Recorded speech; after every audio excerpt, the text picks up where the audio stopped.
radio. Make sure the television, make sure you have the record player on at night, the phone. Make sure the kids hear words.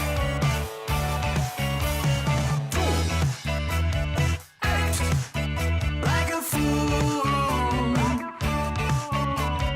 Get out of this room. We're going down in the most peculiar way.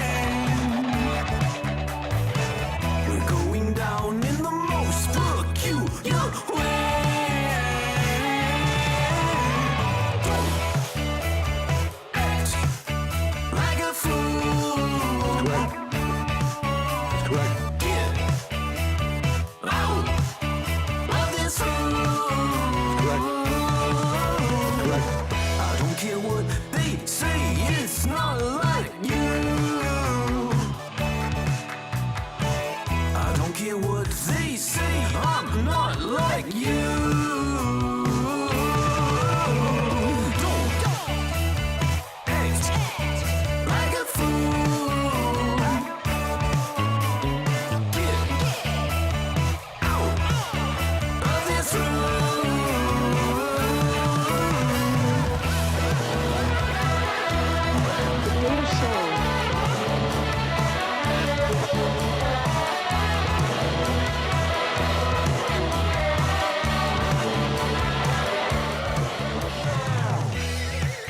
Big problems become big problems. Let small problems sit.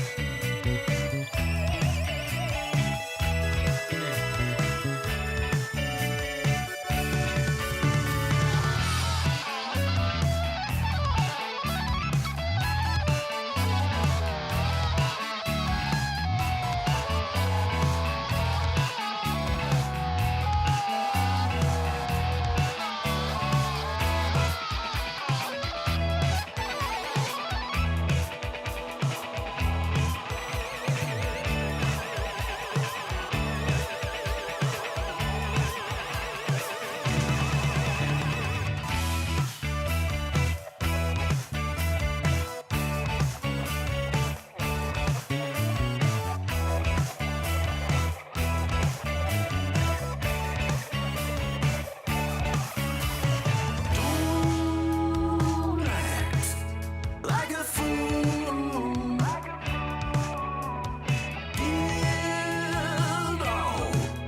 Get out of this room. Don't act like a fool. Get out of this room.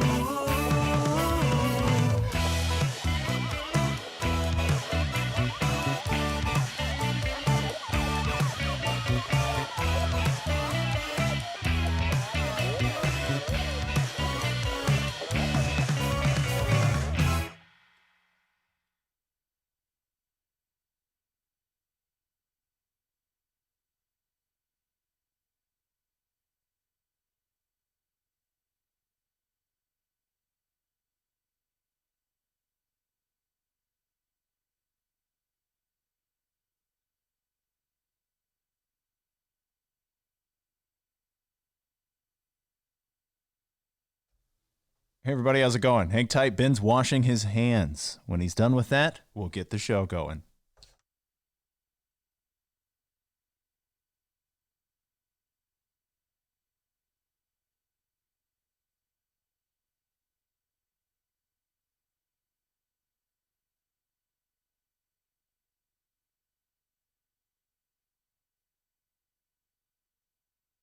All right, Ben, he's done washing his hands. Let's go. Hey, where's the little thing? Hold on. Where is the little thing? I said, are you ready? He goes, oh, yeah, I'm ready. No. Oh, I'm ready, man.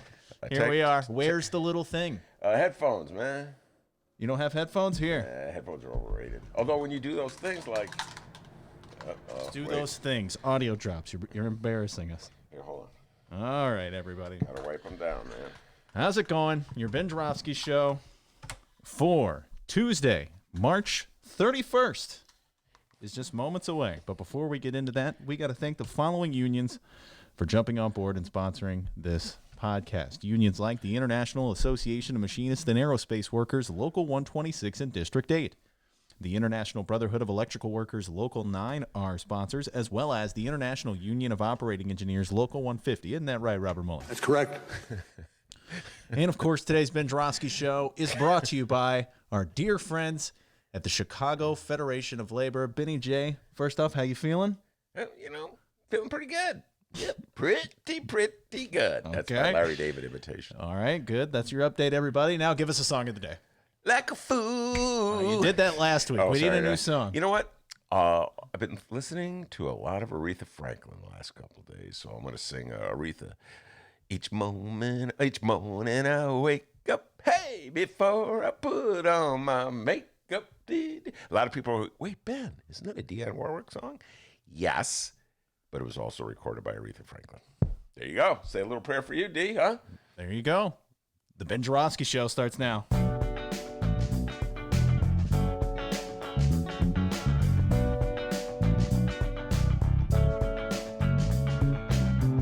It is Tuesday, March 31st, and live from Ben's house, this is the Ben Joravsky Show. Today on the program, we're working smart, not hard. One guest, Dr. Howard Ehrman.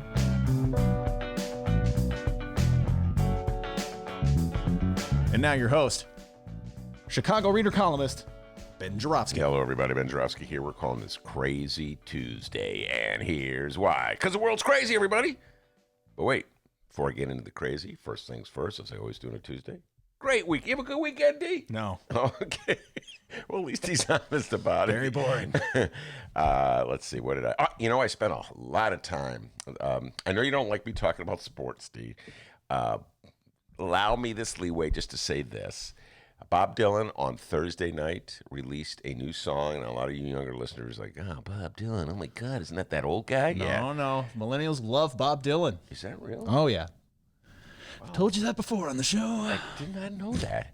I forgot it if you told me. Anyway, well, then millennials, I'm not saying anything you already know. He released a song that's called Murder Most Foul. It's 16 minutes long. It's about the Kennedy assassination, and it takes off from there to make all kinds of references to music in America in the 20th century and into the 21st century. Folks, I'm utterly obsessed with this song, okay? It's not even a song. It's more like a poem. Dylan basically reciting it with this, like these. No, he does.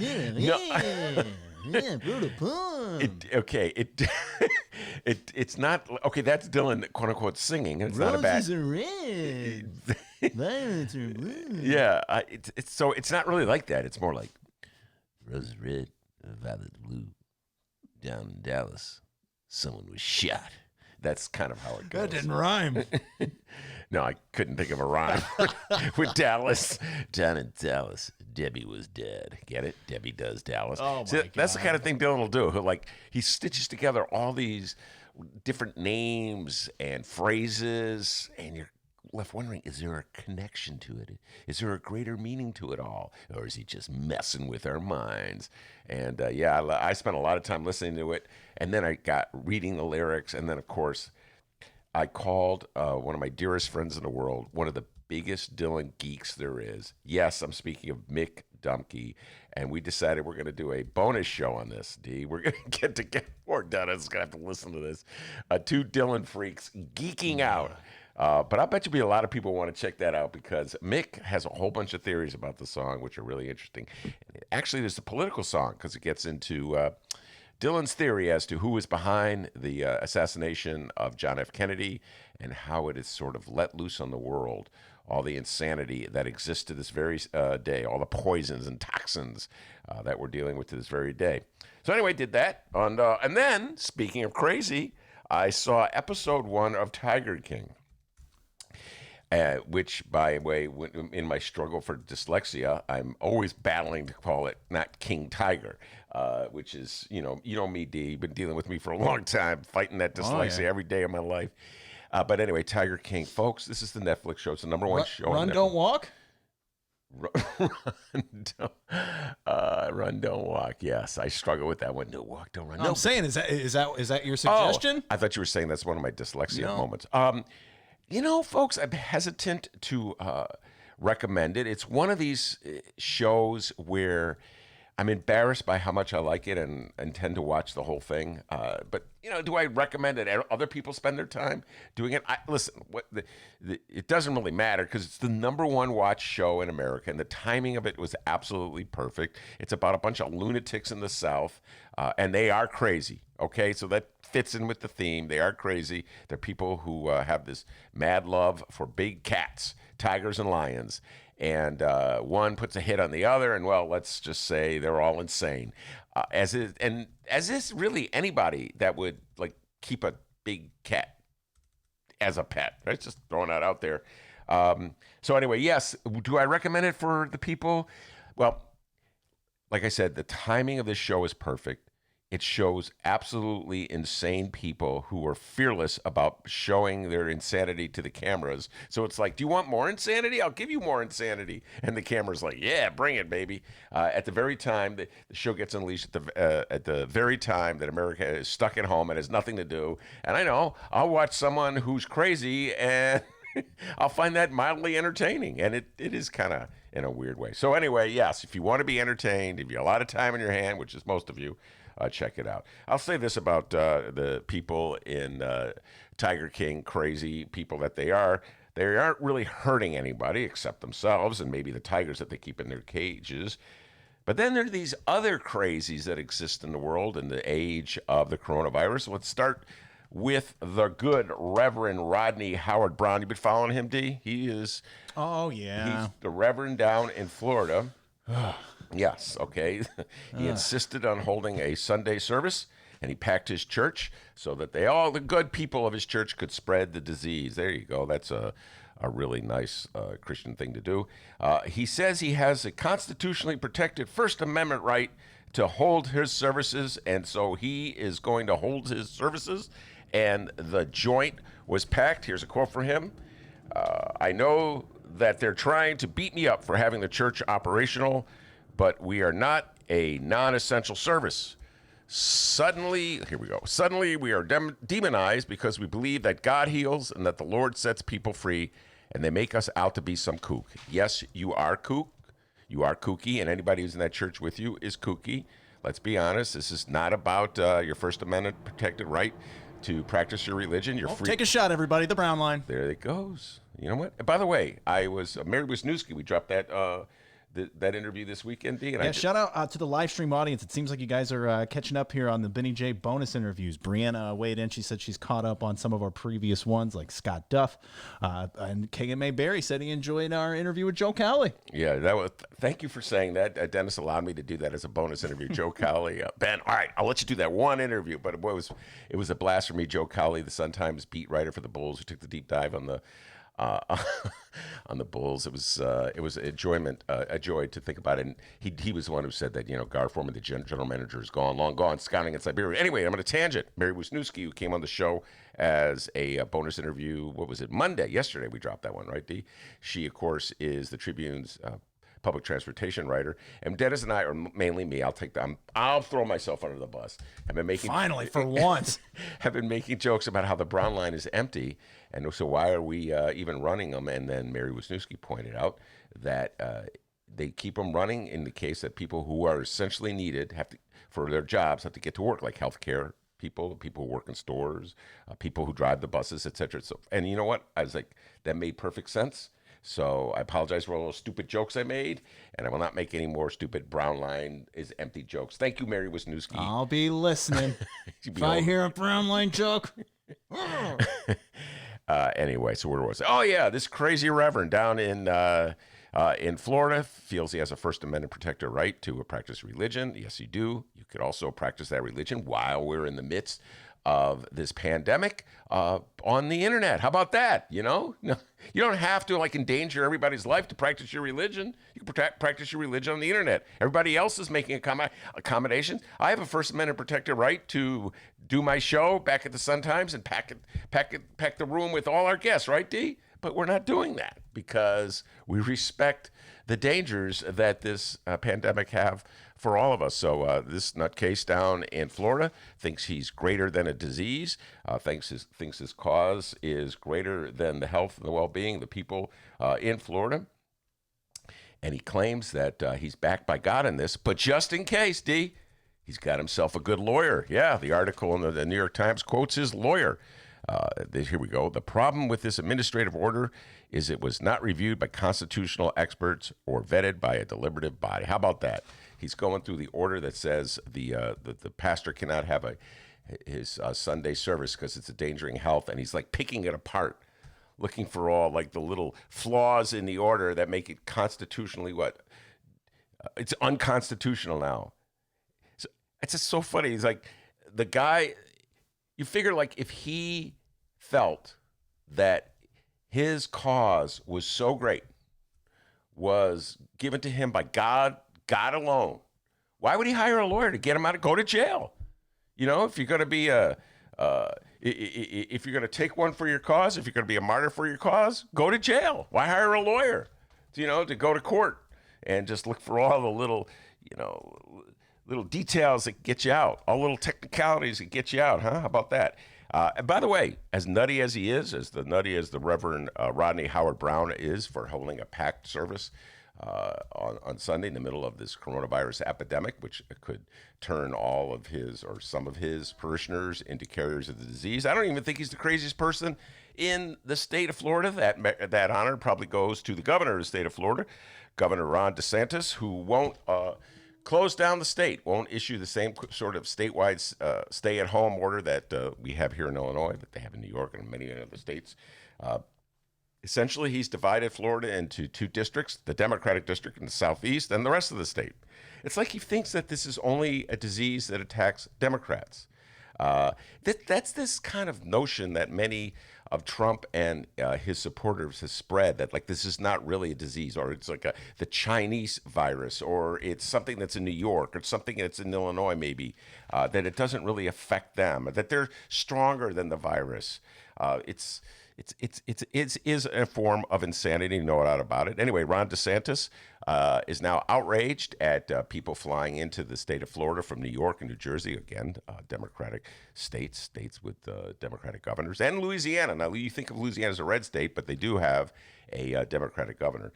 So anyway, he's saying that people who come in from New York and New Jersey should be quarantined. Meanwhile, this is the same governor who left the beaches and the bars open for student break.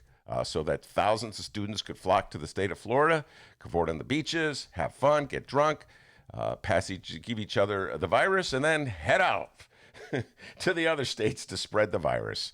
This interesting, the governor of Florida, Ron DeSantis, a Republican, elected in 2018, I guess he thinks that it's not a virus that can be passed. It's not a danger as long as the bars and the restaurants on the coast are making money. So interesting.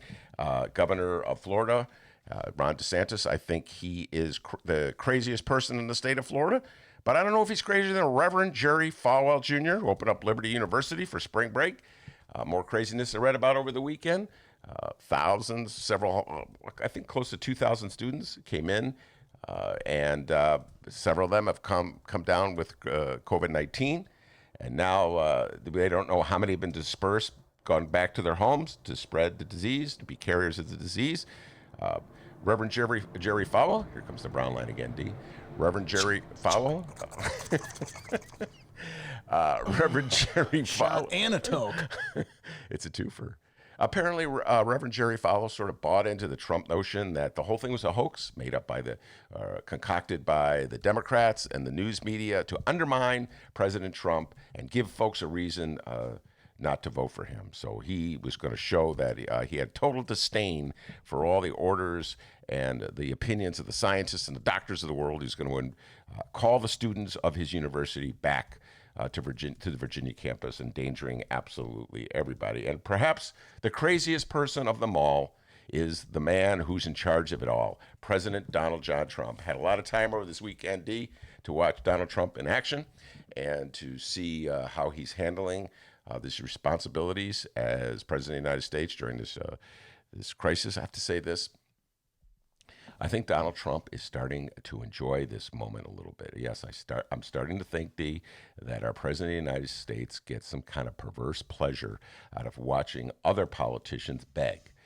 In particular, I'm thinking of Governor Andrew Cuomo and Governor J.B. Pritzker, who are constantly trying to figure out what they have to say in a deferential way to Donald Trump to get him to send them the masks, the ventilators, and the other equipment they need, the tests that they need. You know, you have to be nice to him. You can't criticize him. You have to tell him what a great job he's doing. You have to find your inner Mike Pence, Vice President Mike Pence, who's constantly deferring to Donald Trump, constantly referring to him as the great leader who's doing the best things. And so I'm watching Pritzker and Cuomo really struggling to try to say the right things.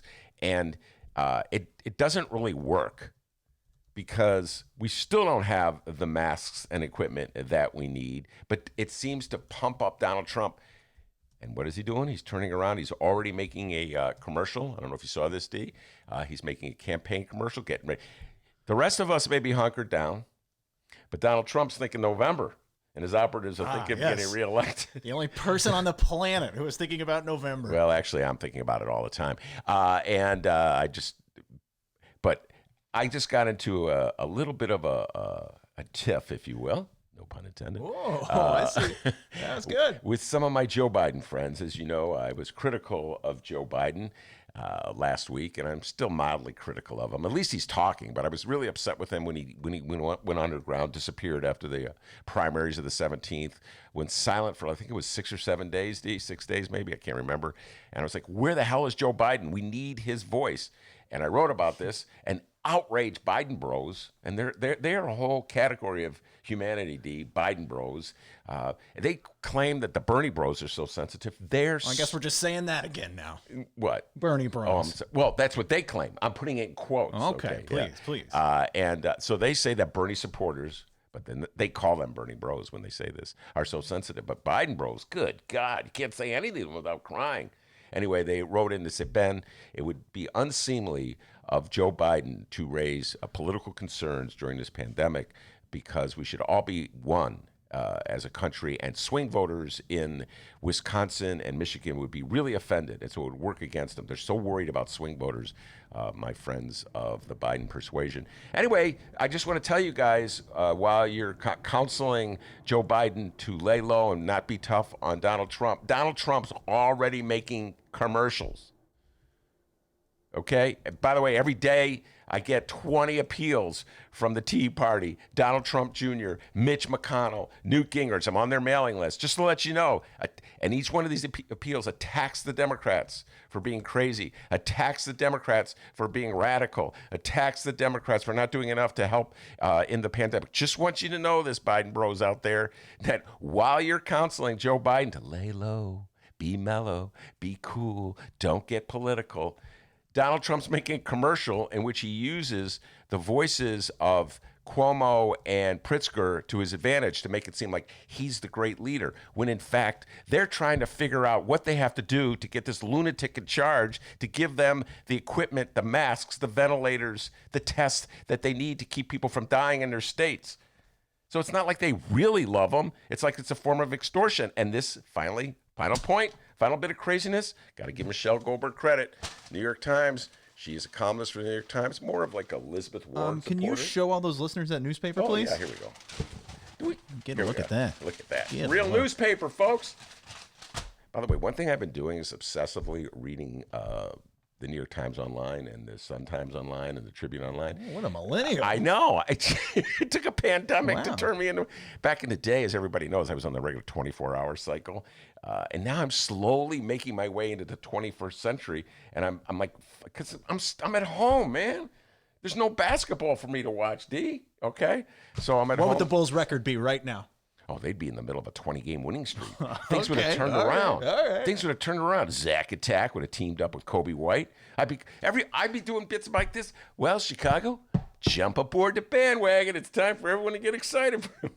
By the way, more good news on the Bulls front. Just want to say this. Well, you raised the topic, okay, D? I did. What is it? ESPN and ABC have put together this 6-part series on the Bulls of the 1990s, the championship Bulls, Michael, Jeffrey, Jordan Bulls, Scottie Pippen Bulls, Dennis Rodman Bulls, and they're going to release it early because they looked at the ratings for Tiger King and go, good. It's just nothing but suckers sitting around with nothing to do. We'll put some, and there's no sports. We'll give them the Bulls. Yeah, ESPN figuring out a game plan here. History. Yeah, so they're Go for the history of sports. By the way, did you notice I have posters of the Bulls on the wall there? You can't see it. It's around the other court.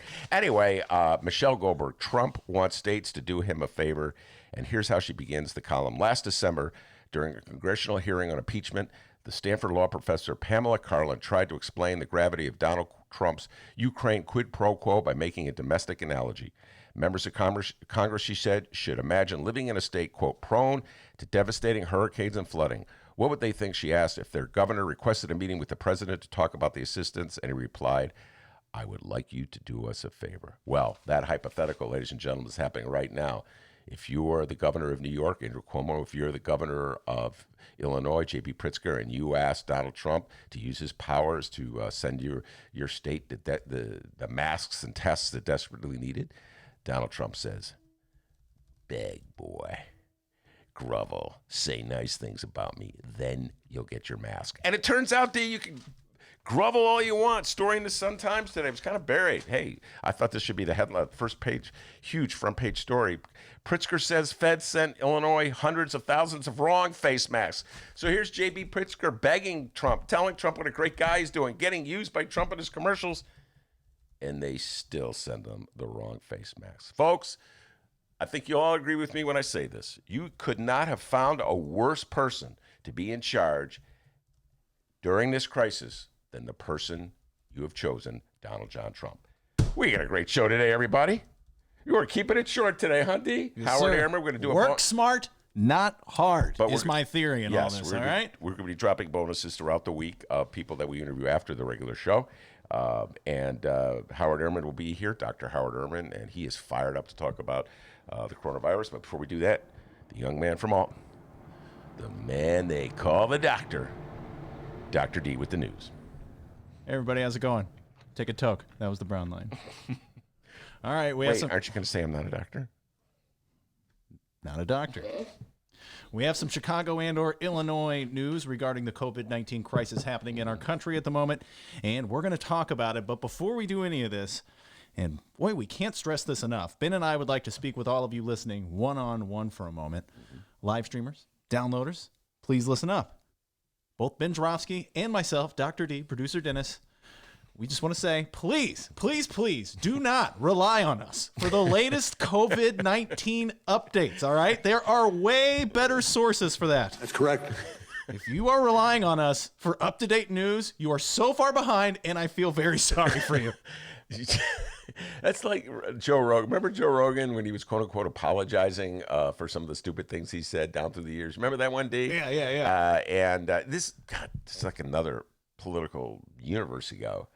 It was in the middle of the Warren, Bernie Sanders battle there, tiff, if you will, back in Iowa, where Elizabeth Warren was saying that Bernie Sanders had said that a woman couldn't get elected president, and then Bernie Sanders said that wasn't true, and then Elizabeth Warren people were chastising Bernie for promoting his appearance in the Joe Rogan show. Remember that? Because Joe Rogan show's back in the news now because he was saying stuff about Biden, saying he's unelectable, and actually The Hill and Crystal Ball were talking about it yesterday, I believe. So they're using Joe Rogan again. Anyway, when Joe crazy. Rogan was making his apology and pointing out that some of the stupider things he had said on his show were actually from with good intentions, he just can't help himself. He said, I just want to say, what did he say?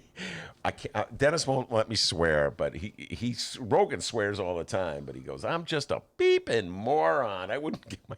So when you said that, I was like, oh my God, you're channeling your inner Joe Rogan. Well, it's just true. I can picture if there's somebody just hunkered at their apartment waiting on Ben and Dennis to tell them what to do, please stop listening. Actually, as soon as you said that, we have Howard Ehrman, who's very knowledgeable. Well, exactly. Yeah. Howard Ehrman's going to provide us with some things here, but have other sources of info, please. Yeah. Okay. All right, everyone. Governor J.B. Pritzker will be at the Thompson Center. He's giving his daily COVID-19 press conference. I have some info as to what the state has been doing to adjust. But Ben, before we do that, have you thought any more about jumping on the J.B. Pritzker for president in 2020 bandwagon? Yeah, I'm driving that train. J.B. Pritzker, Andrew Cuomo. Now, here's the thing. Okay, you could go to other sources for up-to-date information about COVID-19. Yes, absolutely. But if you just want to hear talk about the politics of it all, this is where you come, folks, because I'm still obsessed with the politics of it all. I still talk about it. All right.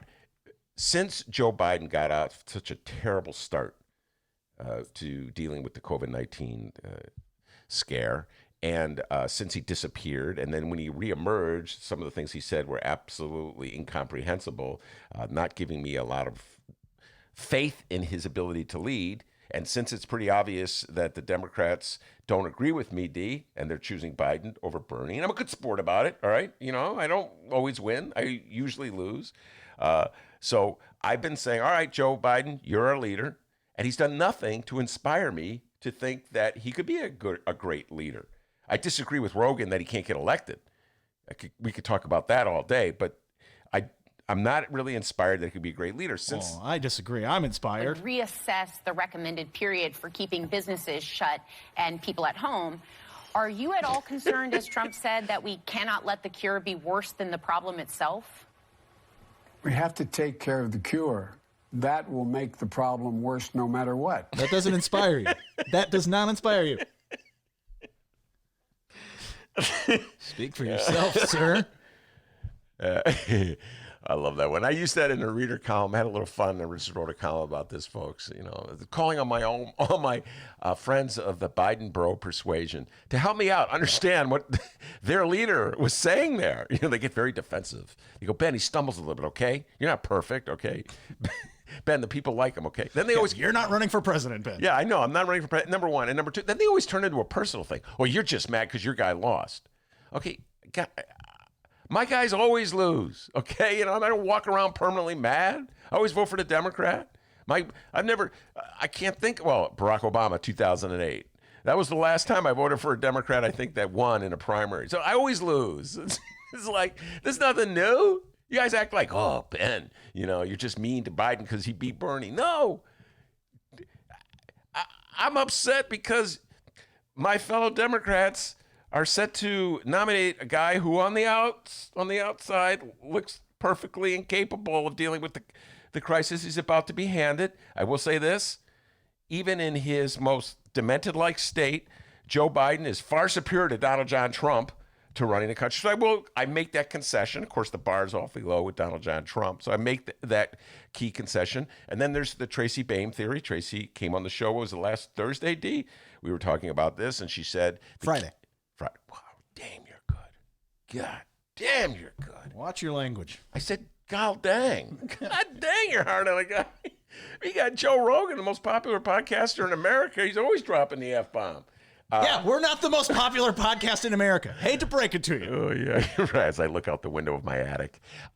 So, you know, Tracy said that the key for Joe Biden is to nominate a really great vice president and have an extraordinary cabinet, and say, okay, you know, I'll buy that. You know, it's like the reverse theory of what happened with George W. Bush and Dick Cheney, where an incompetent president was controlled by a evil vice president who ran everything. So here in this case, we're hoping that the president is controlled by a good person, a good vice president who is looking out for the interests of most people. So I can buy that. So I do believe that Joe Biden, even in his most incomprehensible state, like that one, is far superior to Donald Trump. I will say that. But I do not believe that I can make the case that he's the best of all the Democrats out there to lead our country at this time. And I know the Biden bros get mad at me when I say that, D. They get very upset because they love him and they want me to love him as much as they love him. But I'm sorry, guys, I can't. And some of the arguments you come up with to defend loving him are utterly absurd. Like the one in which they say you should not get political during these times. Like as though, as I just pointed out, Donald Trump isn't already making his campaign commercials. Anyway. Well, I'm going to just say it right here, and I'm going to keep it going. Biden, no thanks. Cuomo, beat it. Oh, you asked me about Pritzker. I'm going for J.B. Pritzker, 2020. Let's start it here, man. Come on. For the record. I'm not a perfect person. JB.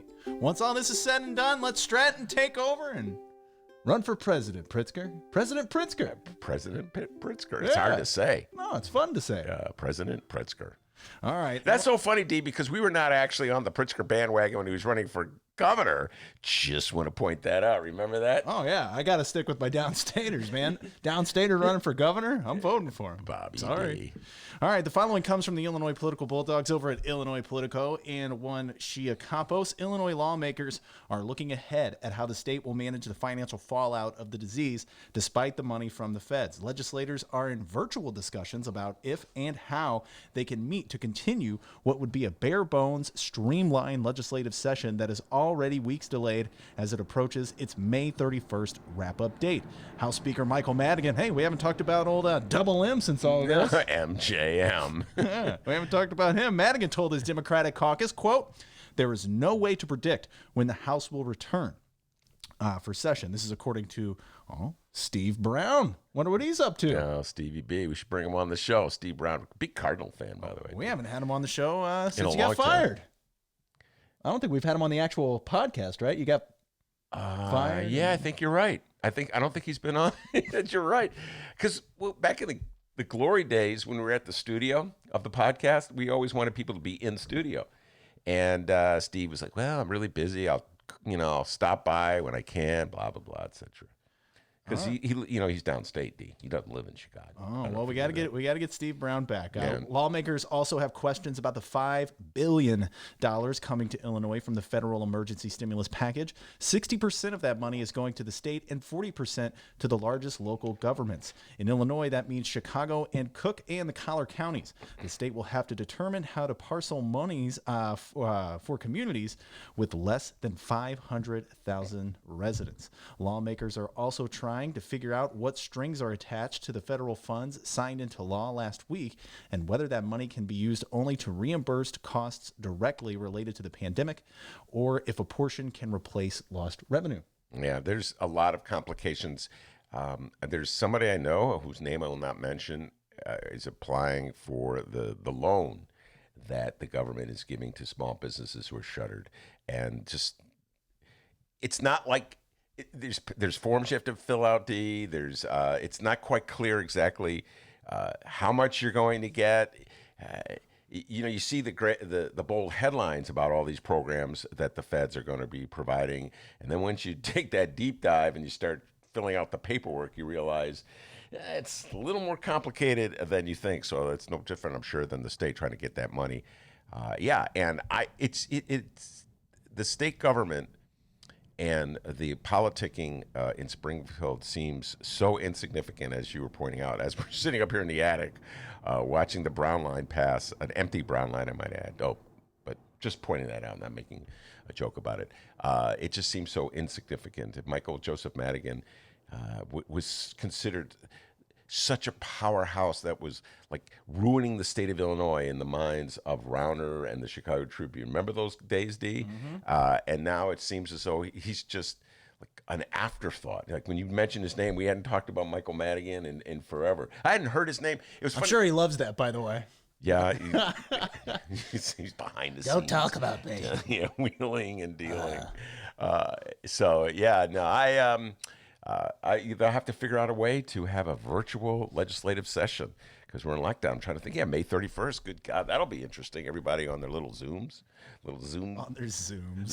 Zoom. That's like the a other scooter. thing. Zoom, man. You just Zoom this, Zoom that. People talk about Zoom. I'm Zooming. Howard Ehrman loves Zooms, our next guest. Absolutely. Hotels across the state are transforming into quarantine centers. Yes, it's getting really real, guys. Hotels across the state are transforming into quarantine centers as Illinois gears up for more cases of coronavirus in the coming weeks. Though Trump Tower, Chicago isn't on that list. It's not? No. Why? I don't know. More than, I'm just reading the news. you're the investigative journalist. Look into it. More than 120 hotels with a combined 22,000 rooms have opened up their properties. About 30 of those properties with 11,000 rooms are located in Chicago. Illinois Politico writes that it's a bright spot at a time the industry is being hit hard by the economic hammer of COVID-19. Some hotels, for example, are closing their doors outright, at least temporarily. As for our Chicago mayor, today Mayor Laurie Lightfoot was at Chicago Public Safety Headquarters to congratulate new paramedics at a CFD graduation ceremony to announce new support for first responders. And Ben, it looks like the mayor may have taken your advice on Friday. Yeah, after a citywide public scalding on proper social distancing, and after so many hilarious online memes of said public scalding, Mayor Lightfoot has lightened up. See what I did there? She's lightened up with a series of PSAs encouraging Chicago citizens to stay at home and save lives. Get used to that little noise. You're going to hear that a lot in the coming minutes here. So about all those Laurie Lightfoot memes, first off, there may be like thousands of these random pictures of a Chicago trail closed off by the police with a Photoshop picture of Lightfoot wearing maybe the baggiest pants in 2020 right in the middle of the picture. One guy even made a video with the same photo popping up at his front door. We've seen a photo of her holding a flip-flop saying, "Stay in the house." Ben, have you seen these? Yes. And which one is your favorite? I love the stay in the house. Stay in the house when there's so many. Can I just say a few things here, Dave? Let me just say a few things. First of all, I I had a lot of fun on Friday. It was in the midst of utter insanity with Laurie Lightfoot's anger, her outrage at the citizens of Chicago for parading. Was it Wednesday? It got nice and they all flocked to the beach. To the lakefront, and in violation of all norms for how you should behave during a pandemic and the notion of social distancing. And then I just had to point out that, yes, it's true, Chicagoans were knuckleheads. And that, yes, it's true that the people playing soccer and basketball were as dumb as the students who flocked to the beaches of Florida in violation of all safety norms for existence in a pandemic. So Laurie Lightfoot was absolutely correct to be exacerbated at them, frustrated with them, and angry at them. Correct. But what I also pointed out was that she kind of dropped the ball herself. The city of Chicago dropped the ball because they did not anticipate the fact that Wednesday was going to be a beautiful day, and so they didn't take the necessary precautions to keep people from doing that or dissuade people from doing that. Anyway, so I had a lot of fun with that because she was so mad at the people of the city of Chicago without even reflecting about what her administration could do, right, Dee? And so I had a lot of fun with that. Anyway, since then, Laurie Lightfoot has taken things in a different direction, and she's using humor. She's lightening up. As I think did I actually say that, Dee? Lighten up? On Friday? Was that did I actually say? I don't think so. That's too clever. Yeah. Dennis is really good at the alliteration part of this. So, like, for instance, we're going to have Monroe Anderson on the show. What should we call it? Monroe Monday. Whoa. A little behind the scenes. That was the first segment we came up with ever before Ben had a radio show. Yeah, we were sitting. Alliteration. Oh, Monroe. Wait, Monday? Oh, my God. Monroe Monday. Boom. We were sitting in a restaurant eating eggs, as I recall, when that great event happened. Anyway, Laurie's lightening up, and good for that. She is moving on from scolding the people of the city of Chicago.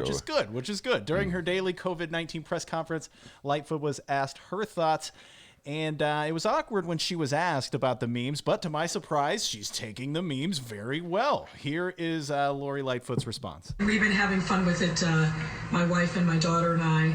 But, look, I think this is a really intense situation, and we all need to find the humor. And from humor stems hope. And I know from my experiences over my life that when you have hope, you can heal. Hope is the thing that gets you up in the morning and propels you over the course of the day. And we need that hope. We need to have that sense that even in this dark storm, there's light. And really, I think, to me, what the memes say and the fun I think that people are having with them, and as you know, yesterday we launched our own PSAs, poking fun, but really emphasizing the importance of staying home to save lives, and the overwhelming response that we've received, like with the response to the memes, means to me that people are hungry for something to hang on to, something that will take their mind off of the stress and fear. Yes, where there is light, there is hope. Or is it hope, there is light? Whatever it is. By the way, Laurie Lightfoot, yes, I do appreciate that you're lightening up a little bit. The message is very important to get that message out. I'm with you 100%. But it is good that you're showing a different side of yourself here. You're having fun with this. I'm going to say this, that yesterday I was going on one of my many walks, trying to walk to keep from losing my mind. And I walked past a field where there was a soccer game going on, D. Oh, no. I know. I'm like, no. God. What? I can't blame that on Laurie Lightfoot, okay? You know what I mean? It's like it was a so-so day. These guys are out there playing soccer. Just like, my fellow Chicagoans, I don't know. Sometimes I don't know where you're from, people. What planet you have fallen off? I got to say, those people playing soccer, they must not have seen these awesome PSAs from our mayor, Laurie Lightfoot. Maybe if they've seen them, maybe they'll change their mind. I have the PSAs right here. Right. There's about 10 of them, but there's a few that just, quite frankly, you can't play on a pod. You kind of got to see it. You know what I mean? So it'd be kind of silly. But I grabbed the ones that are audible here. Let's play them one by one. Ben, you weigh in and see. And soccer, if you're thinking about playing a game of soccer right now, listen to this. Please listen to these PSAs. Let the mayor change your mind. The data shows that social distancing works. Please pay attention. Stay home, save lives. Here comes the noise. Boom. There's one. All right, that's good. How about the next one? Debbie, getting your roots done is not essential. Your dog doesn't need to see its friends. You can work on your jump shot inside. There we go. Oh, and Ben, you've watched these. You claim that Lightfoot may have taken one of our jokes. Yeah, you're gonna show that jump one? shot? No, that one's not that audible. Let me just throw this out there. I'm just gonna put this one out there. All right. So I have this thing I do kind of compulsively every day at the end of the show. When back in the glory days when we were at our beloved little studio at the Bright One. Remember those days, D? Mm-hmm. So after a great show, I'd sit back and enjoy a delicious sandwich. Right, D? Yes. Every day, Dennis would get to watch me. Smelly sandwich. Poor Dr. D would be working away feverishly uploading the episode.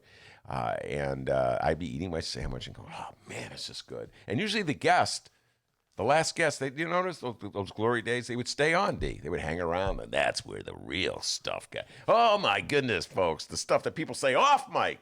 Oh, this is off the record, Ben, blah, blah, blah, blah, blah. Dang, okay. And so when I was done with my sandwich, I would roll it up into a ball. And there was a wastebasket underneath the keyboard in the old studio. Remember those good old days, D? It's only 2 weeks ago. Yes. And then I would say to the person, all right, now, here we're going to go. If I hit this jump shot from here, you're going to give me $5. Before they could say one thing or another, I would shoot the shot, right? And if it went in, I go, where's my money? And then they go, how about, I didn't tell you I would do that. Anyway, every day I did that. It's a gag I did. And then the commercial that she has is one that, it's not that audible. I should have grabbed it. I'm an idiot. But she says, I'm going to make this jump shot. And if I make it, you have to stay inside. And then she slam dunks it. So according to Ben, Lightfoot stole Ben's joke. It's all right, Laurie. Hey, I got 1 million of them. You could take. You got 6. You don't have 1 million of them. I got a lot of them. All right. You can come in and take them. You could do, if you want, you could do Dennis's imitation of Marge Simpson. All right. So what are your thoughts on these so far? These I love PSAs? them. I like them. Laurie's got to lighten up, and I appreciate it. I enjoy it. Listen, Howard Ehrman's going to come on the show in a little bit and talk about all the things, the serious things that the city and the county and the state and the country should be doing to protect us. So there are some serious aspects of it all, but I do appreciate a little humor, and I like the fact that she can make fun of herself or not get upset that everybody's making fun of her. You have to have a thick skin. And one of the criticisms of Lori Lightfoot after the first half a year in office, how long has it been? I've lost. It's almost a full year. Good Almost God. a full year. Time is flying. Is that one of the criticisms of her is that she has thin skin and she gets really upset when people criticize her, and then she holds a grudge forever. So it's good to see her lightening up a little bit, showing another side of her. So I appreciate that. It's going to help us get through this madness. I was talking about this earlier. I didn't quite finish my thought because I got distracted by something, probably the brown line. When we hit a challenge like this crisis, it kind of, I'm speaking for myself, I kind of try to put aside all the grudges I hold against politicians and just sort of appreciate them for what they're doing at the moment. So, for instance, in the case of Andrew Cuomo, the governor of New York, I'm not a reporter covering New York, but I follow him from afar, and I know that people of sort of my general worldview, lefties, were very upset and disappointed with him on all kinds of issues, ranging from rent control to gentrification to education to charter schools. He was a big proponent of paying public dollars to get Amazon to New York. In fact, for a while, they had a deal cut until AOC criticized it, and all of a sudden that scared Amazon off from coming to New York. And so I would have probably, if I were having a podcast in New York or a radio show in New York, I'd probably be all over Andrew Cuomo. But at this moment of crisis, he's stepping up and showing me something. So I can appreciate what he's doing. And he's showing leadership skills in a matter of a crisis. And so I think that is very important to, applaud and appreciate him, even if I don't agree with everything he did coming up to this point. And it's the same thing with Lori Lightfoot. There's a lot of things she did in that first year I had some issues with. The TIF program, for one, at the top of the list. Howard Ehrman wants to talk about that as well. But you know what? I think these PSAs are winning you over. Apologies to all the Aries. But if you stay at home now, maybe you can celebrate with the Geminis later. Yeah, that one was kind of deep. You have to know. Get the bong out. Astrology. I'm not really into astrology. Take really out of that, okay? So there's probably people out there right now going, oh my God, Ben, it's so obvious. And then blah, blah, blah, blah, blah. I used to not believe in astrology, and then I dated a Gemini. Here's the next PSA. This is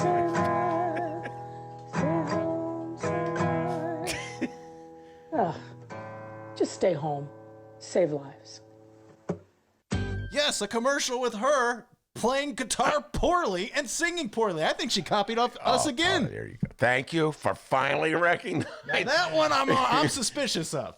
Well, come on. We have coined poor singing. The basketball one was definitely stolen from me. Whatever. Not stolen. Come on. It's a... we have coined awful singing. Yeah, no, we have. In Chicago. But I like that one because if you could see it, she's playing the guitar, or you can't even say what she's doing is playing, but strumming the guitar. So, yeah, I got a kick out of that one because I do the same thing. My wife plays the guitar. I'll pick up the guitar, and I'll pretend I'm a guitarist. I'll pretend I'm Jimi Hendrix on the guitar. It's kind of what Lori Lightfoot's doing. Some would say that Lightfoot is channeling her inner Joravsky in some of these. I know. Yes. Holy cow. You know what? If she comes out with one talking about the Bulls, I think we're onto something there, huh, D? If she talks about, while you're at home, check out Bob Dylan's Murder Most Foul. We're onto something there, all right? All right, we got a few more to go here. If you're listening to this right now and you're like, oh, man, I kind of want to go outside. Well. Hey, Viv, what's up? Mom, I'm bored. You're not bored. You're saving lives. Boom. Simple. That one's pretty good. I'm bored. You're not bored. You're saving lives. Here's the next one. What's more important, saving lives or getting a pedicure? It's cold out. Nobody's going to see your toes. No, that's a good one. Nobody's going to see your toes. That's a good one, Laurie. I like that. Nobody's going to see your toes. Oh, my God. Ben's forgetting all about this Lincoln Yards thing. Yeah, Here Lincoln we go. Yards. What's that? Here's the next one. Tying run at second, 2 out, Palmero. Tell you what, if my White Sox win, you got to stay home. Uribe charges, throws, out! And the White Sox have won the World Series! All right, now let me just take a moment to talk about that one. I remember that one. I like that one a great deal. It goes back to the 2005 World Series victory by our beloved Chicago White Sox. It's interesting. Everybody's a White Sox fan now, D. Have you noticed that? Yeah. Nobody likes the Cubs anymore. That's because here's an issue from the old days before the plague. The Ricketts family owns the Cubs, and they take the money that you give them, Cubs fans, and give donations to Donald John Trump. So, effectively, you're subsidizing the Trump regime when you go to Cub games. It's really difficult for Chicagoans to jump aboard the Cub bandwagon. So Laurie Lightfoot is suddenly a White Sox fan. Now, I bet you if she was here, she would defend that. I'll point out. She will never be in this attic. That's true. Well, first of all, it would be a virtual interview. Okay, Okay, Dave? all right. Virtual. Have you heard of it? Is that the brown line? Yes, it is, Larry. That's the brown line. Is that Rom at the front of it? Yeah. I hope they're staying home. It's interesting. She's suddenly a White Sox fan. You know, she's from Ohio. She should be a Cleveland Indian fan or a Cincinnati Reds fan, huh? Interesting how she's embraced. That's like Obama. I'm a White Sox fan. Wait, that's my Obama imitation. That's awful. Do Clinton, make up for it. A lot of White Sox. Bill Clinton. I love Ozzie Guillen. He's a great guy. Sound like Bill Clinton when he just woke up. By the way, Dr. Bike had that tape of Clinton. Mr. Bike. Mr. I'm Dr. D. He's Mr. Bike. Don't ever mix us up again. No, but sometimes I do call him Dr. I know. Bike, okay? Pisses me It's off. got nothing to do with Look, the guy likes being called Dr. D. I'm not a doctor. Could you only call me Dr. D? He played that bit of somebody doing a Bill Clinton imitation. Did you know what I'm talking about the last time he was on the show, D? Oh, yeah. It was Rom. Yeah, it was Rom. I thought it was some lawyer for the city. I missed the bit totally. And Mr. Bike later on told me, no, Ben, that was Rom. So that was Rom doing. His imitation of Clinton is not bad. Better than yours. All right, we got 2 more PSAs to play here. Hey, Well, let's start that over. She's talking to you, Ben. hey, it's not that hard. Stay home. Save lives. Boom. Done.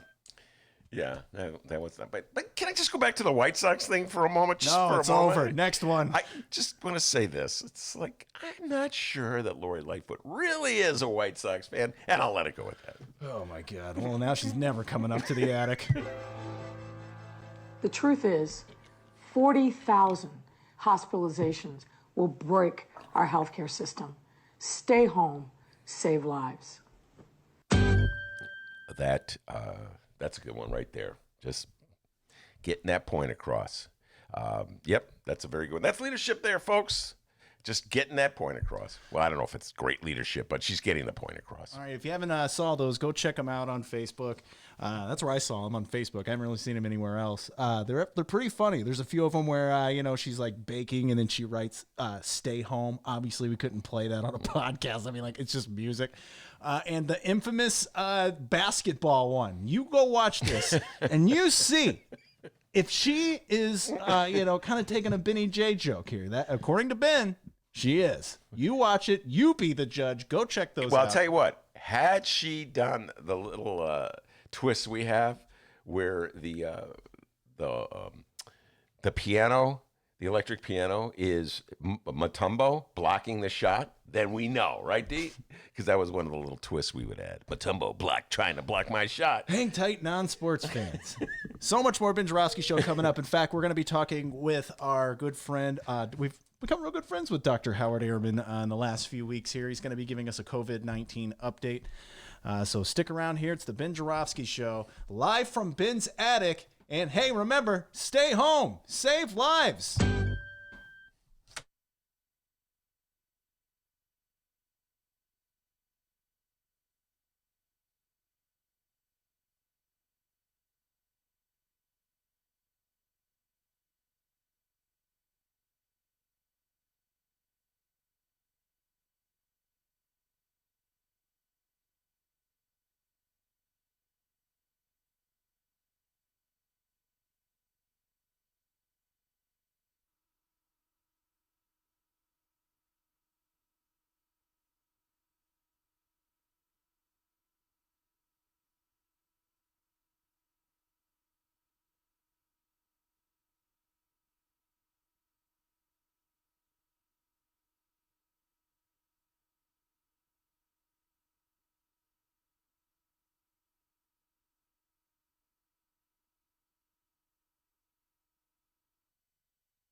Hey, everybody, what you're about to hear are the piano stylings of Jeff Manuel. Man, listen to Jeff go. Jeff Manuel has been playing piano around Chicago for years. He's played for conventions, for celebrities, played in basement bars with blues bands. He's played at prestigious social clubs, fine restaurants, and in the intimacy of private homes. Book Jeff Manuel at jeffemanuelpianist.com. Don't worry, I'll spell his name at the end of this commercial. You know what Chicago Magazine said? They said that Jeff Manuel is, quote, as comfortable with Chopin as he is with Cole Porter. He's excellent and his performance is joyous. He offers an elegant stream of compositions and interpretations that entertains the mind but won't hurt the ears.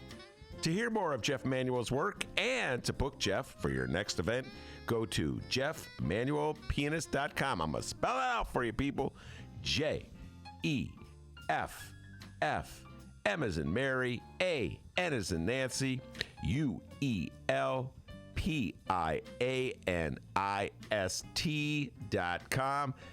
Take it away, Jeff Manuel.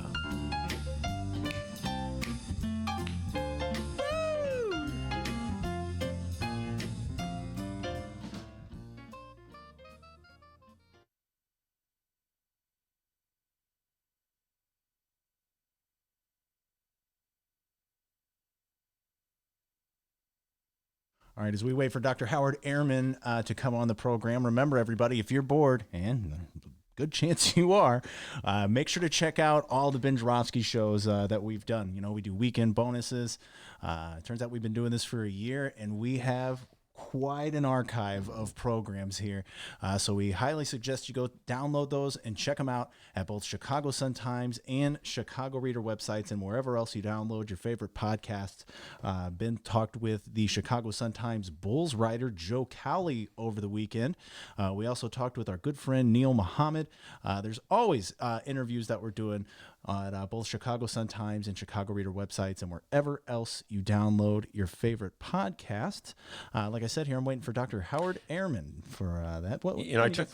Well, first of all, yes, I urge everybody to check out that library. They all kinds of topics. When we do the bonus drops, that's when, like, I'll do a bonus drop with Mick Dumke on Bob Dylan, and Mary Wisniewski and I talked about, when we weren't talking about public transportation, we talked about Nelson Algren.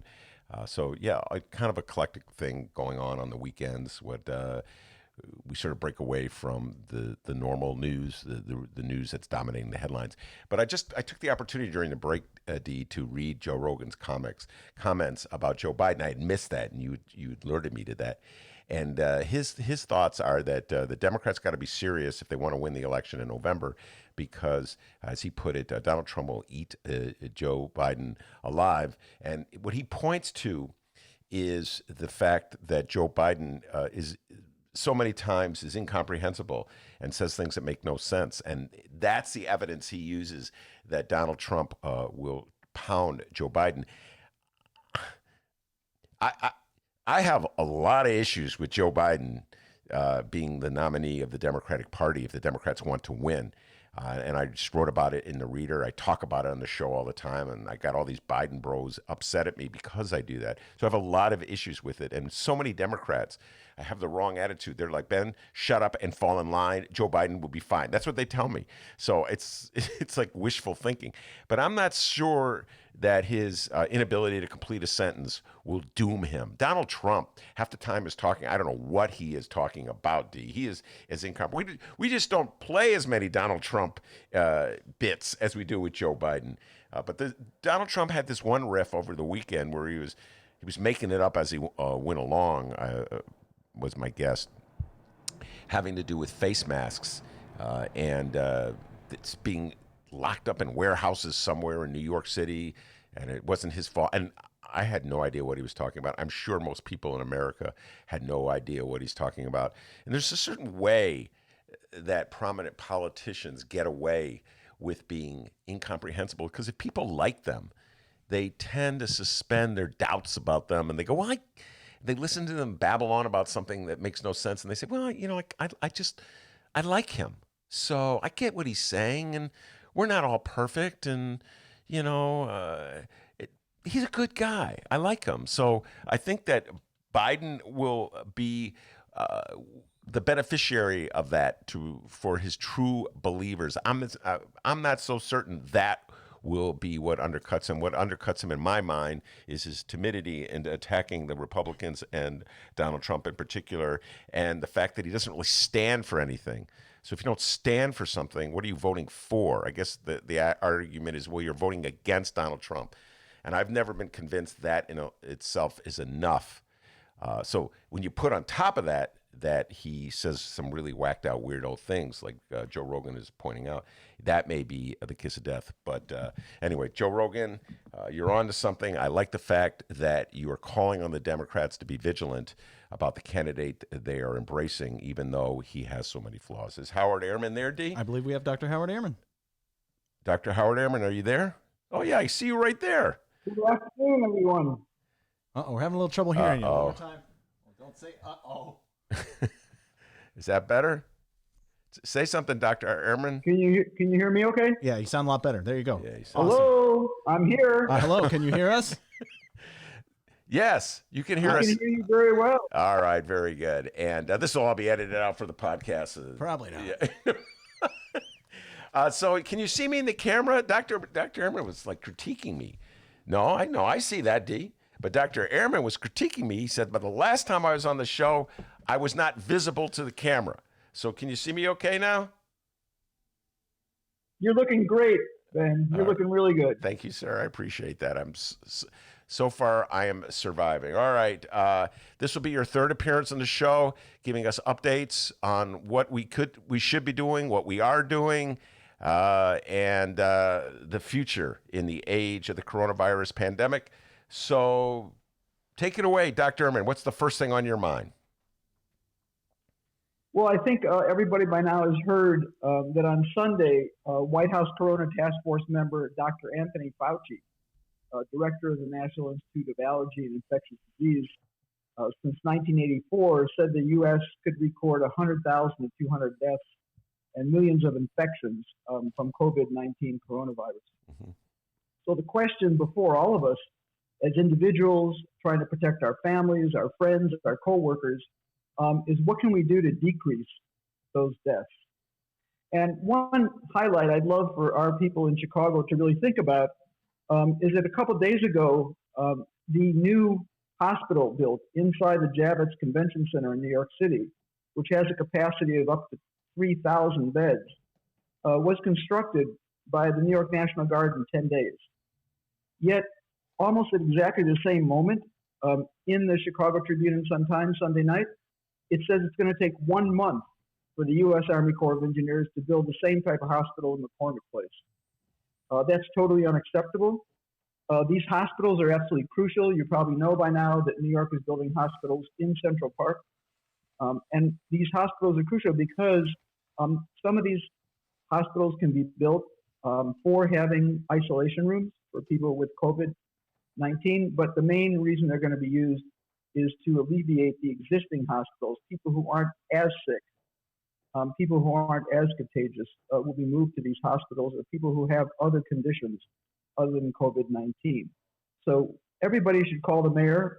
Everybody should call the governor, since both of them govern McCormick Place, and have them sit down with the U.S. Army Corps of Engineers later this afternoon and say, speed it up. It's unacceptable. In other words, as Pritzker said, I think there'll be a certain number of beds available within a week. And then by the end of the month, they'd have it completely. Well, Sunday, people, yeah, that's too long of a time schedule. So here's what's happening already. We know that as of over a week ago, that certain hospitals have run out of isolation rooms. It's not just PPE equipment. It's not just N95 masks. It's not just gloves. It's not just gowns. They've run out or will run out soon of isolation rooms.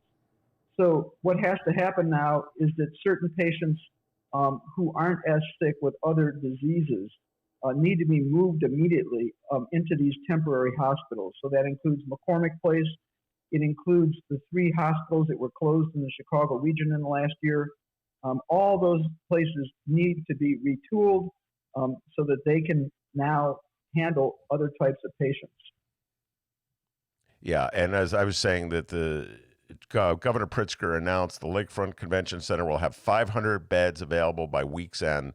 The medical center, which is being called an alternative care facility, eventually will be able to hold 3,000 beds for patients, most of whom would have mild symptoms and would not require intensive care. Another group of 500 beds should be available next week, with 1,200 more by April 20th. The final 750 acute care beds will be in place by the end of next month.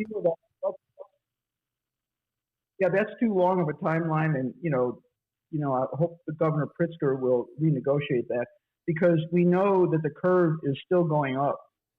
It's getting steeper and steeper every day. We have not hit the peak yet. We don't know when we're going to hit the peak. Both Pritzker, his state director of health, the Chicago Commissioner of Health have both said it's going to be mid-April. That's at least 2 weeks away. So they need to speed up the construction of that. But that's not the main topic. The main topic is really trying to build a movement in this city of what we're going to do right now to rebuild our public health system that extends into our public schools and into every other sector of life. No other city devastated their public health system like Chicago. We talked about that in the previous two meetings. We went from over 2,000 employees to less than 500. All facilities that CDPH ran are almost all gone, either because they were closed or they were privatized, et cetera, et cetera. So there are $1.2 billion in TIF money that are sitting in the bank that mayor right now could write a check for to start rebuilding the Department of Health.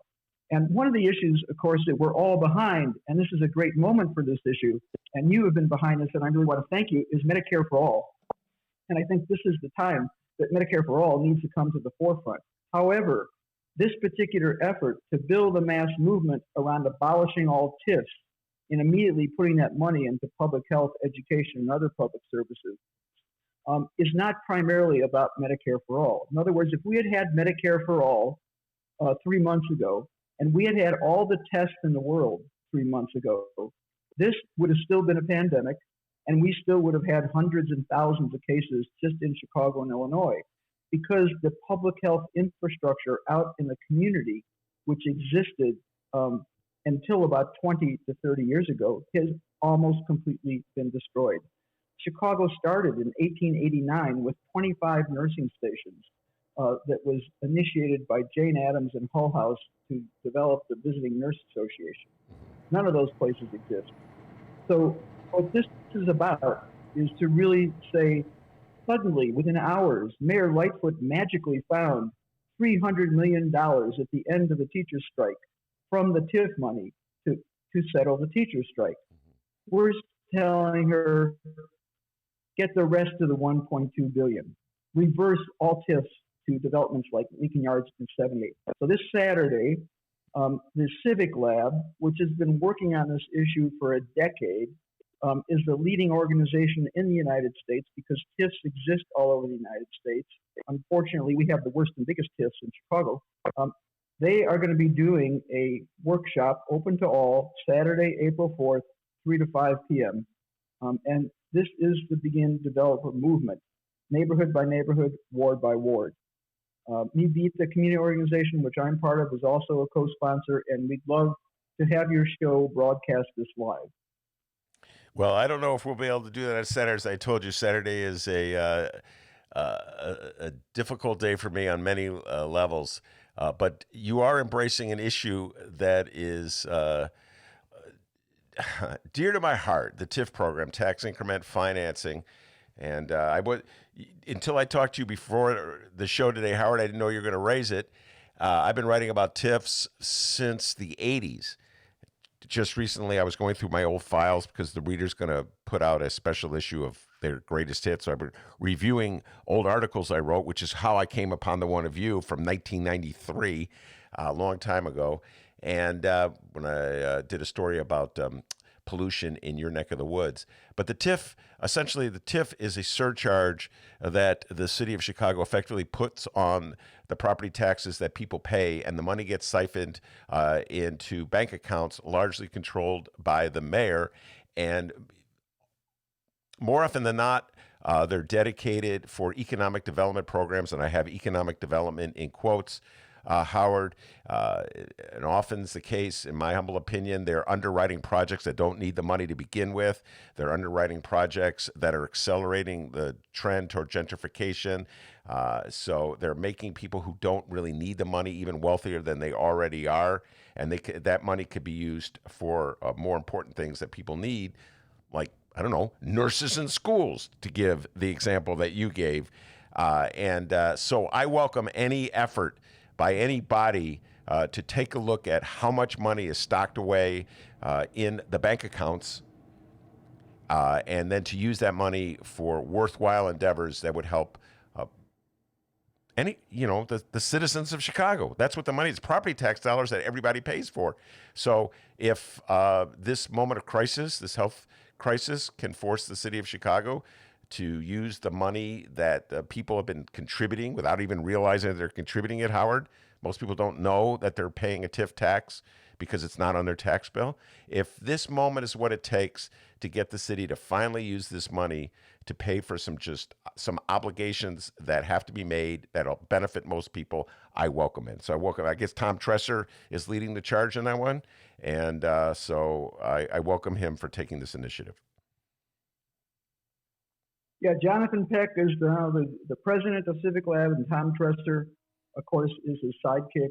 And we would really hope that with all the work that you put into this, and we really appreciate, Ben, all your investigative journalism, particularly around TIFs for 30 years, that whether you can do it on Saturday or not, that you would join this campaign as well as all your listeners. There has been movement in the last year, as you know, where the Chicago Teachers Union, the Grassroots Collaborative, and other organizations have taken a positive step to say that now they reject all TIFs for private development.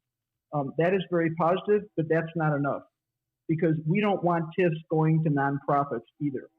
I'm sorry, nonprofits are not the same as a public entity. The city of Chicago needs to have three things happen to every part of the sectors. Number one is democratization. So the idea of an elected school board, which I think is something that's time has come, has got to be extended to every sector of the city, meaning the CTA, meaning the park district, meaning the library board, etc. That's number one. Number two is transforming the way that public works from a feudal system, which is still in effect. I don't care if Daley was the mayor or Emanuel was the mayor or whoever. It's a feudal system of appointing people to the board, of corruption left and right. That has to be transformed. And the public sector has to be expanded. So this is a great moment. It's an opportunity in the midst of darkness. It's a bright light at the end of the tunnel that we have to seize the time to take advantage of right now. Howard elaborated a little bit. A feudal system, the appointee system we have, where the mayor appoints the people who will sit on the boards of the CTA or the public schools. You call it a feudal system. Elaborate on that.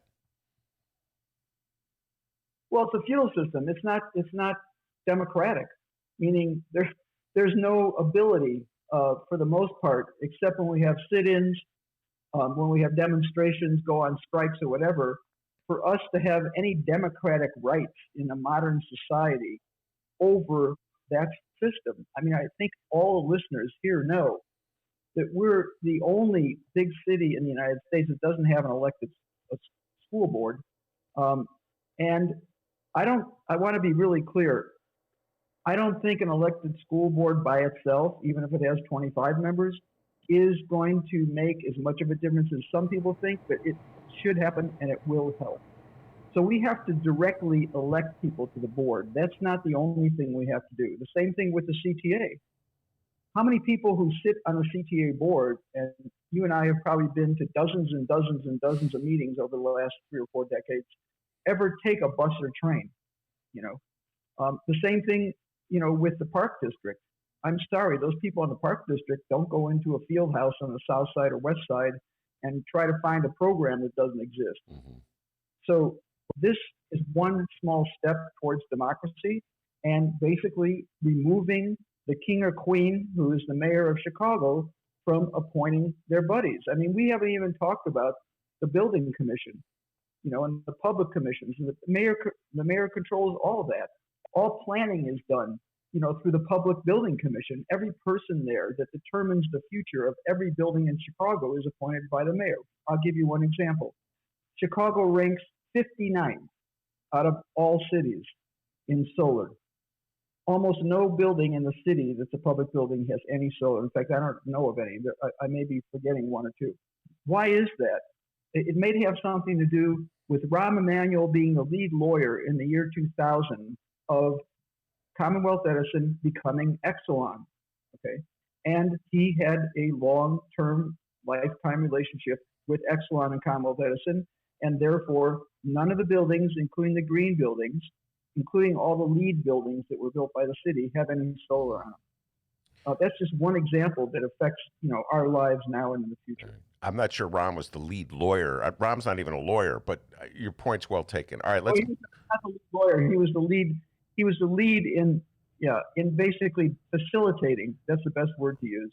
Commonwealth Edison, becoming Exelon, the largest power utility company in the country. Yeah, Rahm was able to make quite a career for himself in between stints in government as I guess he called himself an investment banker. So I remember once I was interviewing, the only time I really ever interviewed him, and I said he was he was running for Congress. And I go, investment banker. So did you start off as a teller and work your way up? Anyway, I was just having a little fun with Rahm, interviewing him there. All right. I welcome any attempt to open up the TIF program. And there's the issue that Howard is getting at is how much money is actually sitting in these bank accounts. As I said, when you pay your property tax dollars, there's a surcharge added as a result of the TIFs, and it gets diverted into different bank accounts. And the bank accounts are supposed to govern projects in various TIF districts that are scattered across the city. The wealthier the area, the more it's gentrifying, the more money is in that bank account. And by the rules of the game, the money is supposed to be spent in the district for which it is collected. We all contribute to this program. So Howard, who lives in Little Village, is contributing, I just pointed this out to him earlier today, through his property taxes for a TIF district in the Loop. But that money that Howard contributes for the Loop will only benefit the Loop. So this program, the TIF program, there's so many problems with it. One of which is that we don't know how much money is sitting in these bank accounts that Howard is alluding to. The only way we really know about it is that Tom Tresser's organization and his volunteers have taken the time to go through hundreds of different annual TIF reports to see how much money these reports indicate is sitting in the bank accounts so he adds up, like 150 different TIF districts, Howard, and comes up with a sum total. What did you say it was? 1.3 billion? Did you say that? Well, it was one. So people remember that right before and during the strike, there was $1.5 billion of TIF money in the account, to which Mayor Laurie Lightfoot has the keys. Now, because she moved $300 million to settle the strike, there's $1.2 billion left. That could hire quite a few public health nurses. That could hire nurses for every school. One reason that the Board of Ed complains and the CPS, Janice Jackson complains she can't find nurses, is because the salaries they offer are too low. So this would allow CPS, for example, and CDPH to offer very competitive salaries nationally, which they have to offer, not just for the Midwest. All right. Well, anyway, the money is sitting there in the bank accounts. We don't know how much money exactly is, because every time that Tom Tresser and his allies come up with a figure, the mayor of the city of Chicago, and it doesn't really matter who the mayor of the city is, Emanuel or Lightfoot, says, well, no, that's not accurate. Some of that money is accounted for. There's projects, it's dedicated to certain projects that you don't know about, but trust us, it's dedicated. So there's no independent verification of the amount of money sitting in these TIF accounts. And I personally believe there's no independent verification about this money sitting in the accounts because they don't want you to know how much money is sitting in the accounts. Because if you knew how much money was sitting in the accounts, people like Dr. Howard Ehrman would say, instead of spending it on Lincoln Yards, you should spend it on public nurses. And so they want to be able to say to the Howard Ehrmans of the world, well, Howard, you may know a lot about the spread of diseases, but you don't know about the TIF money that's sitting in the bank account. And what you don't realize is that it's been allocated for a, street repair project in Little Village. They'll just say that, even if it's true or not, Howard.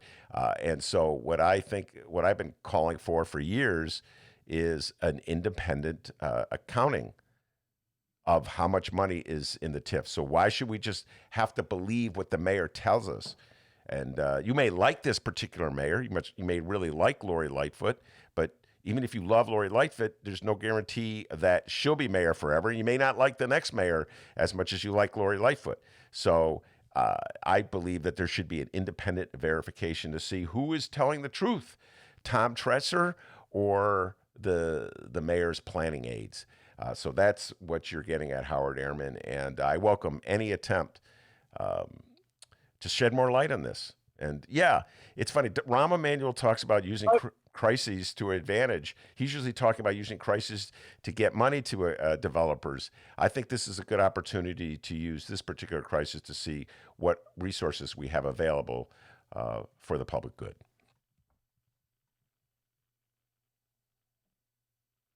Well, thank you, Ben. I'd like to get back to coronavirus because I know a lot of listeners are certainly very concerned. I want to talk about very concrete things that we can do right now to decrease the number of cases and decrease the number of deaths, both of which are rising per day in the United States and in the hot spots, which continue to be New York City, New Orleans, Detroit, and unfortunately Chi-Town where we live. Mm-hmm. So these are definite things. This is not just an idea for myself. This is something that's out there in the public, reported in the New York Times, Washington Post, a lot of this. The first thing is to understand that regardless of what we see on the TV with the president and his advisors every day, the president of the United States, the CDC, and the rest of the federal government only have power over a very tiny percentage of this pandemic to do two things. One is around the question of quarantining and decreasing or barring entry into all ports into the United States. Port meaning airport, seaport, rail line, roads, etc. So that's number one. Trump did that at the beginning, and it continues to today. So that's within his authority based on the Commerce Clause of the U.S. Constitution.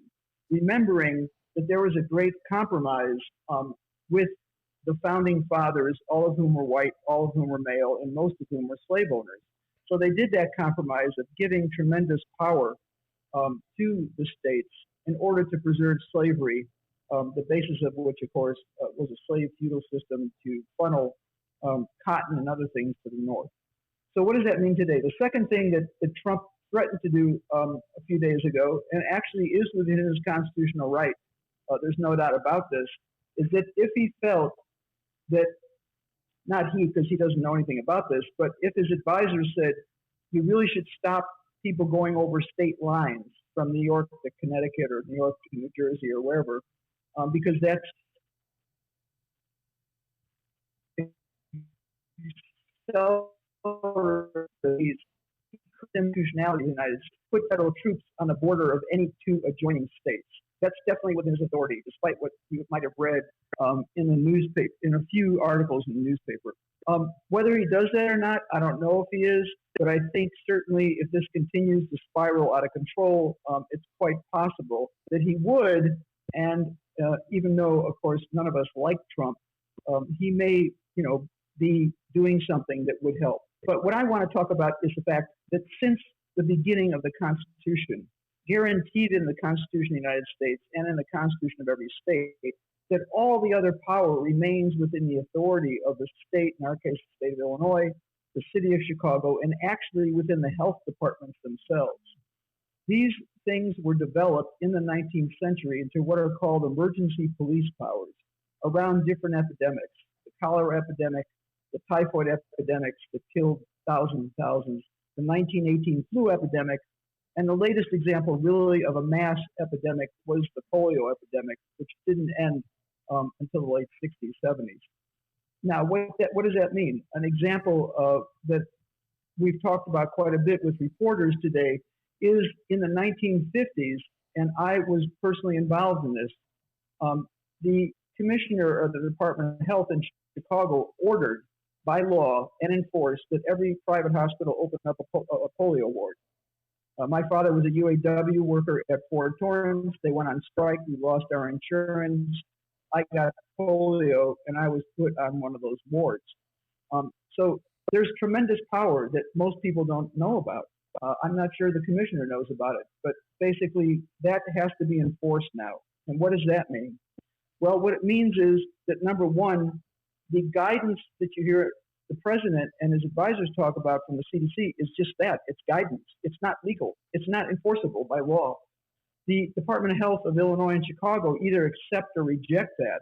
And unfortunately, I'm giving you now an example of what now has caused more infections to be spread. 2 weeks ago, OSHA and the CDC reduced the amount of protection for all hospital workers and patients by saying that not everyone with COVID-19 had to be taken care of by a health worker, whether that be a nurse, a doctor, a phlebotomist, wearing an N95 mask. They did not have to be in a reverse isolation room. And this is incredibly dangerous because even though there's a shortage of N95 masks, that's not the way you do it. What you do is you bring together the experts in infectious disease, that includes doctors, nurses, health workers, their unions, and you develop a set of guidelines, protocols, and algorithms to decide who has an N95, who gets the isolation room. You don't make a blanket recommendation. So the Chicago Department of Public Health and the Illinois Department of Public Health have to immediately reverse that, and they have to make up their own much better recommendations. So that's number one. The same thing has to happen with all workers. In other words, all workers are at risk. The cashiers and the baggers at any store in Chicago that's still open are at risk. They need PPE. They need guidelines. They need protocols that are going to be enforced by the Chicago Department of Public Health, or if they're outside the city, by the Cook County Health Department or the state of Illinois. Okay, number three that's related to that, social distancing is not working in many public spaces. This is why the mayor correctly closed the lakefront, both the parks and the trails. But this is not the only place it's not happening. It's not happening in most stores. The Department of Health has to place people inside and outside the store who, of course, beforehand give the store managers a strict step-by-step protocol of how to enforce social distancing, of how to wipe off carts correctly and then give them to the people, of how to basically put lines on the floor every 6 feet apart, of how to decide how many people go in and how many people, at a time. This is not being done except by some individual stores. And this is all causing, during this 45-minute interview, people to become infected by people who are not symptomatic or think they have a cold or the flu. What's your thoughts about people bringing their bags in the stores? There was an article in the paper earlier this week. Mark Brown wrote a column in the paper that stores would stop allowing people to bring their own bags in to put the groceries in. Do you think this is a danger that when people bring bags in the stores, they could be spreading the virus? Well, I think it's a legitimate discussion. We know that bags hard plastic handles, for example, and we know that this virus can stay on hard surfaces, steel and metal more than plastic, but can stay on plastic surfaces for certainly hours and perhaps a few days. So if the person who's coming in the store shopping unknowingly has coronavirus, then certainly when the bagger or the cashier grabs the handle, they could theoretically be passing the virus. So I think that is probably a good recommendation. We always hate to use more bags, but I think in this case, it's a better thing to do than allowing people to bring in their bags. I just want to explain one other thing about this that people may be asking themselves. Well, since the Chicago Department of Public Health doesn't have enough people to do already what it's supposed to, where are these people going to come from? And that's a very simple answer, Ben. Right now, sitting at home across the United States are hundreds of thousands of health science students, medical students, nursing students, public health students, allied health students, both graduate and undergraduates, who basically cannot work in hospitals or health facilities because their schools have correctly withdrawn them because of the fact that there's not enough PPE and they could get infected. So they're sitting at home. They've developed wonderful networks of mutual aid and solidarity, but they're needed basically to work with existing health department people to enforce these rules. For example, we know now that most of the food inspectors, the dozens of food inspectors for the city under CDPH, are not inspecting restaurants for the most part. I mean, they may go to check out their carryout food. So they could work under these food inspectors in these stores, in the pharmacies. And we need hundreds of them. And Chicago has the largest medical school in the country, the largest nursing school, one of the largest public health schools. And these students want to do stuff. And this is an appropriate thing. It's a very positive experience for their future. And your thoughts on how do I put this? It's almost this political divide. I've not discussed this with you, Howard Ehrman. We've concentrated so much on just some practical things that the leaders in Chicago and Illinois can do. And as we talk about this, I'm looking at this political divide that exists on the pandemic with, it seems, how do I put this? Republicans have this notion that somehow or other, or many Republicans have this notion that they're impervious to it. And I watched over the weekend this pastor in Florida, defying the orders not to have a church service and having the church service. I don't know if you follow these things, Howard. I do. And President Trump was setting out the message that somehow or other by Easter, the churches would be packed. I never once believed that that was like a legitimate thought in his mind. I think he was sort of pandering to his voters a little bit there. I don't think Donald Trump even goes to church. But it's almost as though, and then the Florida governor, Ron DeSantis, I don't know if you noticed this, he won't issue a statewide order or telling people to stay in their home, only in the southeastern portion of the state, as though people in the rest of the state aren't going to get it. What's your thoughts on the impact, the attitude that the Republican Party seems to have toward this pandemic? Well, the first thing to say, it's not just the Republican Party, sorry. But I think most of the people you mentioned are probably the same people who don't believe in evolution, who don't believe in science. So I think this is just another example of that. They honestly believe, based on the fact that a lot of them are white males with, white privileges, that they are impervious. They're still like, when we were teenagers, like nothing can happen to us. And of course, that's ridiculous because Republicans, starting with Paul, have become infected. Hopefully none of them, will die, but they've become infected. So I think when you look at the Prime Minister of England and you look at other people who originally, made fun of this, I don't think they're making fun of it anymore. And I think in terms of what is important here for all of us to understand is, yes, it's certainly correct for the main focus of our anger to be at Trump. But, I can send people all kinds of documentation that they can find for themselves in 5 minutes on Google that the Democrats are just as responsible for what's happened the last 40 years as the Republicans. As far as I know, Mayor Daley was a Democratic mayor. Mayor Emanuel was a Democratic mayor, okay? President Clinton was a Democrat. He privatized and deregulated and cut more of the federal budget and privatized the federal government more than all the presidents before and after him. I want to give an example about the FDA. The person who's running supposedly running the Department of Health and Human Services is basically someone who was the CEO of Eli Lilly. Okay, that's his health background. Now, when President Clinton was in power in 1998, he made a fatal mistake that has cost the lives of thousands upon thousands of people. What did he do? Previous to 1998, no one was allowed on the FDA decision-making commissions and bodies to approve or not approve drugs and make many other life decisions who had any ties to the pharmaceutical company. Clinton totally abolished that.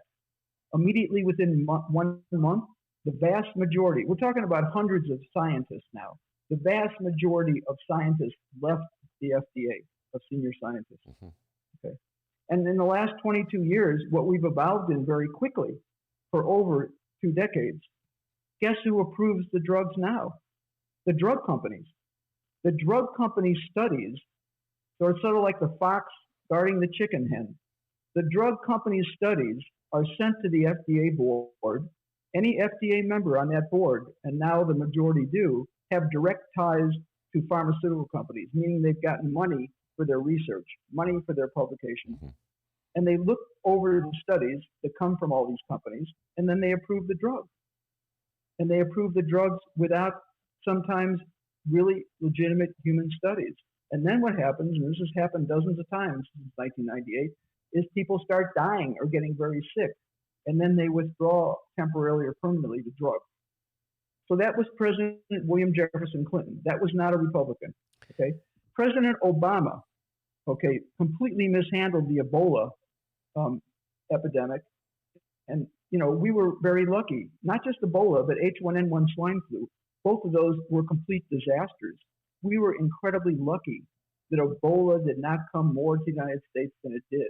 We were incredibly lucky that the swine flu, which started probably in the state of Veracruz, Mexico, basically very quickly became less lethal and less transmissible. If that wouldn't have happened, believe me, thousands and thousands of people would have died. And what did Obama do in 2014 after most of the N95 masks, most of the ventilators that you hear about every 5 minutes in the news? What did he do? Did he replenish the national stockpile? Absolutely not. So what Trump did is that he didn't do anything differently than Obama. So I hope that people are getting the picture now. I can give you a lot more examples, but this is the situation. We cannot depend on the Republicans or the Democrats. The people are the makers of history, and this is the time for us to come together and develop what we call people's movements assemblies in every neighborhood and every workplace and every university and school. All right, Howard Ehrman, I feel this is a conversation we're going to be having for a long time to come. Let's close it down one more time. Remind folks, we're starting local. If you want to change the way things are done on the most local, basic level, you can change how your money is allocated, how your money is spent, and these are property tax dollars that everybody pays. Howard Ehrman pays it, even if he doesn't realize he's paying it because he pays a property tax. Dennis pays it, even if he doesn't realize he's paying it because he pays rent and his landlord is paying a property tax. So you are going to open up some light on the issue of the stockpile TIF monies and how they could be spent to fight the pandemic. Tell folks, just give them the information if they want to listen to you on Saturday. Go ahead, Howard. Sure. On Saturday, we're having a workshop from 3 p.m. to 5 p.m. open to everyone on Zoom. If you go to www.ntifsnow.org, if you go to the Civic Lab Facebook, Civic Lab, CIVICLAB, Civic Lab Facebook, the flyer either will be up now or later today. It gives a link to join the Zoom. We invite you, your family members, your co-workers, fellow students to join with us in now launching this movement in Chicago, which we know is going to win, to abolish all TIFs and move that money into emergency public health, education, and other services instead of projects like Lincoln Yards. Very good. Howard Ehrman, thank you so much. Dr. Howard Ehrman, and appreciate that. Thank you for everything you do. Putting attention on the TIFs. And when he comes on the show, Dr. Ehrman always makes a point, D, to tell me that Democrats are as responsible as Republicans for some of the shortages we have in equipment and testings and just a general attitude. He did this the last time he was on the show. He did it the time he was on the show. I'm sure he'll do it again when he comes on the show. And yes, he's true. Democrats could do a lot more. But my general attitude is this. In our system of government right now, third-party movement is not going to happen. So the people like Dr. Ehrman, myself, there's more leverage in the Democratic Party. As frustrating as it is to deal with Democrats, as exacerbating as it can be to try to get them to do the right things, particularly on the local level. I know about the local level so much because I've spent the last 30 years of my life dealing with how money is allocated in the city and how money is raised and the policies we promote. It is frustrating to say the least, but I just draw this distinction here. There's a certain lunacy. We'll end the show where we began it. There's a certain lunacy that's alive in the Republican Party. They do not care about these larger issues that Howard Ehrman is talking about. In fact, they will take the rhetoric that people like me and Dr. Ehrman use and try to use it against Democrats when they're running for office. So I do believe there's a big distinction between the Republican Party and the Democratic Party in this front. And yet, I appreciate Howard Ehrman pointing out, hey, Dems, there's a lot more that you can do. All right, if you're listening on the download right now, it's about 2:41 p.m. Central Time, Tuesday, March 31st. The following comes from Capitol Facts and, well, the meanest Illinois political bulldog in the yard, Rich Miller. J.B. Pritzker just gave his daily COVID-19 address, and it looks like here Pritzker has extended the stay-at-home order to April 30th. He said here, it is based upon the advice that tomorrow I will be signing an executive order to extend Illinois disaster proclamation, our stay-at-home order, and our suspension of on-site learning at schools through the end of the month of April. It goes on to say, if we can end these orders earlier, he will be the first one to tell us when we could start to make strides toward normalcy again. Yeah, I figured it would be the end of April. Probably go a lot further than that. It looks like we're going to be in this attic for a while. Oh, God. All right, very good. We're going to close it down for today in the regular show. Dennis is going to get this uploaded so people can listen to it on the podcast. We're going to have an interview with Maya that we're going to do in a little while, and we're going to drop that as well. So the shows will keep coming. We're just going to do it in a different way. I want to thank Howard Ehrman for coming on, and of course I want to thank the man, the myth, the legend, the pride and joy of Alton, Illinois. Back home in Alton, pandemic or not, they call him White Lightning. Give yourself a raise, take it out of petty cash. See you tomorrow, everybody. Everybody, be on the lookout for an interview with Maya Dukmasova. We talk to her every Tuesday. We're just kind of doing things a little different here. It's our work smart, not hard approach here on the Ben Joravsky Show. So be on the lookout for a pre-recorded, downloadable interview with Maya Dukmasova at both Chicago Sun-Times and Chicago Reader websites and wherever else you download your favorite podcast. Go subscribe if you've yet to. Thank you to everybody on the live stream chat. Hang in there. Be smart. Stay home and save lives.